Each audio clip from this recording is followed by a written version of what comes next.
Hola, Dios te bendiga. Bienvenido al canal Conectados con Cristo. Bueno, seguimos con la lección del Catecismo de Heidelberg y ahora pasamos a la pregunta número 9 y veamos qué es lo que nos enseña la pregunta número 9. Dice así de la siguiente manera: ¿es Dios injusto con el hombre al pedirle en su ley que haga lo que no puede cumplir?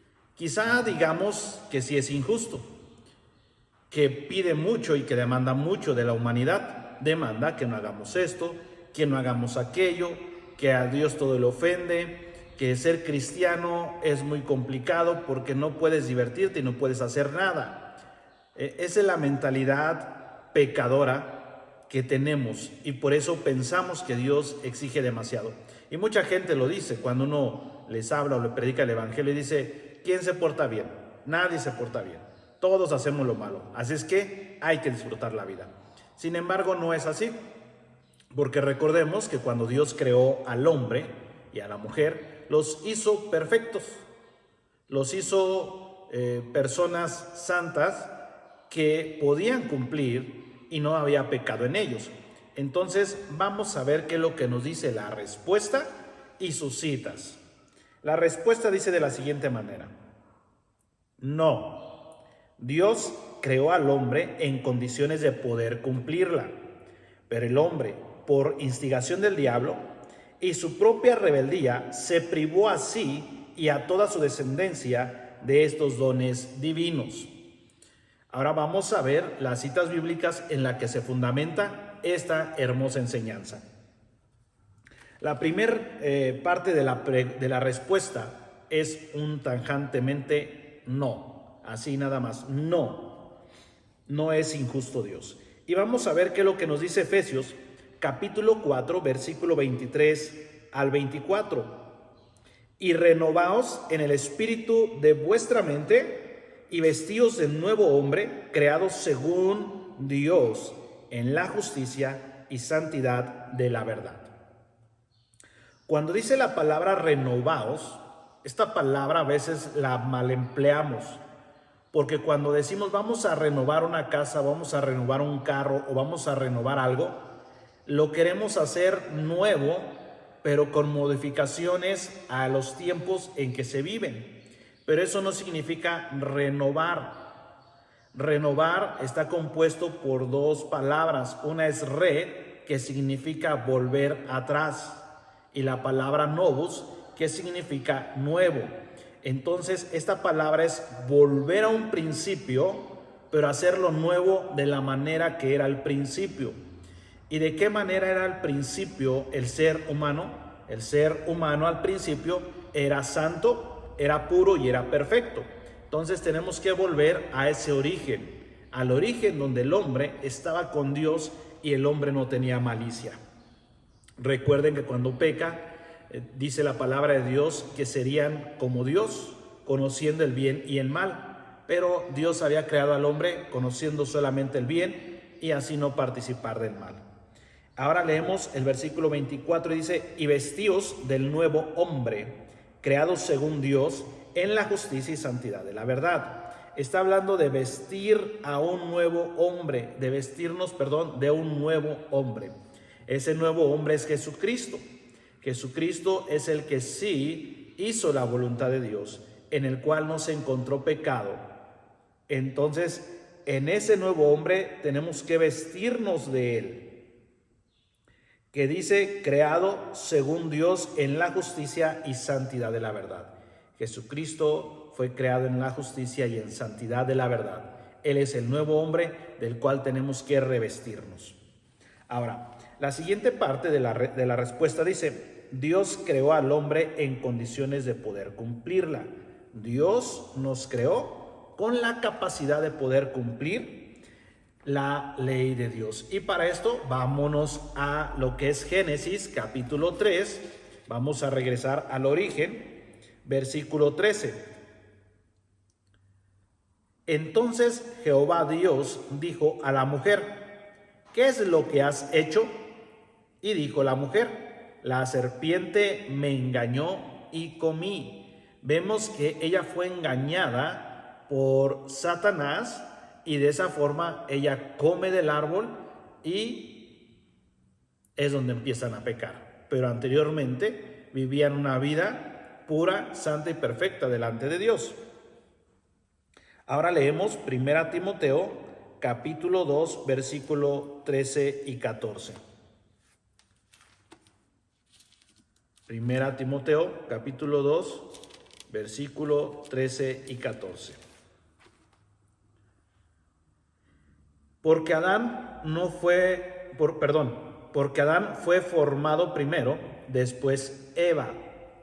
Siendo engañada, incurrió en transgresión, pero se salvó. Hasta ahí. Ok, vuelvo a leer otra vez, porque me pasé. Dice, porque Adán fue creado primero, después Eva. Y Adán no fue engañado, sino que la mujer, siendo engañada, incurrió en transgresión. Podemos ver que el ser humano pecó porque hubo alguien quien instigó, hubo alguien quien estuvo llevando su mente de estos hombres o de esta mujer a creer algo que no era verdad, a creer una mentira. Entonces, por la curiosidad y por saber y conocer lo desconocido, bueno, procedió a obedecer y a ser llevada por sus concupiscencias, y es donde se pierde esa perfección que había antes con Dios, esa relación íntima. La siguiente parte de la respuesta dice, pero el hombre por instigación del diablo. Y nos remontamos nuevamente hasta Génesis capítulo 3, versículo 6. Y vio la mujer que el árbol era bueno para comer, y que era agradable a los ojos, y árbol codiciable para alcanzar la sabiduría. Y tomó de su fruto y comió, y dio también a su marido, el cual comió así como ella. Aquí vemos claramente que desde un origen Dios hizo al hombre perfecto, santo, para que Dios tuviera comunión con él, poder hablar con él sin que hubiera ninguna barrera que los separara. Sin embargo, la instigación de Satanás alejó al hombre de Dios, pero Dios, con su gran amor y misericordia, siguió preservándole la vida a estos dos personajes para poderles mostrar su amor y su misericordia. Ahora leemos la otra parte de la respuesta. Dice, y su propia rebeldía, que también en el ser humano había una propia rebeldía, porque si no hubiera una rebeldía también propia en el ser humano, bueno, el ser humano no hubiera incurrido a pecar, él hubiera dicho no, pero tenía ese libre albedrío el ser humano para elegir, y vemos que el libre albedrío al ser humano nos lleva solamente a pecar, no a otra cosa. El libre albedrío nos muestra qué tan miserables somos y siempre escogemos pecar y pecar. Santiago capítulo 1 versículo 14. Santiago 1:14.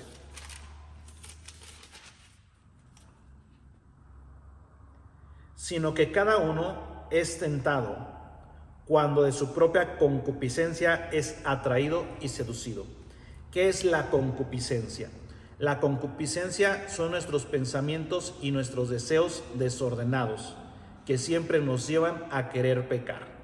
Y Santiago, cuando escribe, dice que nosotros pecamos por nuestra libertad de elegir siempre el pecado. Nuestra concupiscencia nos lleva ahí. Es por eso que Jesucristo vino a morir en la cruz, para impartirnos su Espíritu Santo, y su Espíritu Santo nos lleve a negar nuestra concupiscencia y nos lleve a adorar a Dios. Ahora leemos la siguiente parte y dice, se privó así y a toda su descendencia de estos dones divinos. Santiago 1:15. Entonces la concupiscencia, después que ha concebido, da a luz el pecado, y el pecado, siendo consumado, da a luz la muerte.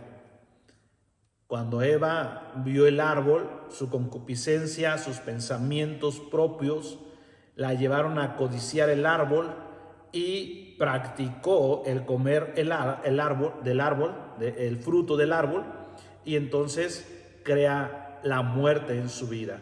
Y es donde el hombre muere a la eternidad y empieza a tener una mortalidad aquí en la tierra.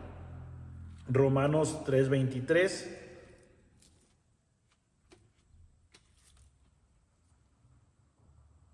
Por cuanto todos pecaron y están destituidos de la gloria de Dios. Desde que Adán y Eva pecan, todos nacemos con ese gen de pecar, con esa concupiscencia despierta de querer pecar siempre. Y todos somos pecadores. Es por eso que se nos tiene que predicar el Evangelio. Tenemos que predicarle el Evangelio a nuestros hijos, para que nuestros hijos crean en el Evangelio, sean convencidos por el Espíritu Santo y ahora ellos puedan pertenecer a la iglesia de Cristo. Que Dios te bendiga, la paz de Dios sea con cada uno de ustedes, y te invito a que me sigas viendo y me sigas en mi canal, Conectados con Cristo, para que para yo estar siguiendo, para yo seguir subiendo más contenido y poder terminar el catecismo de Heidelberg.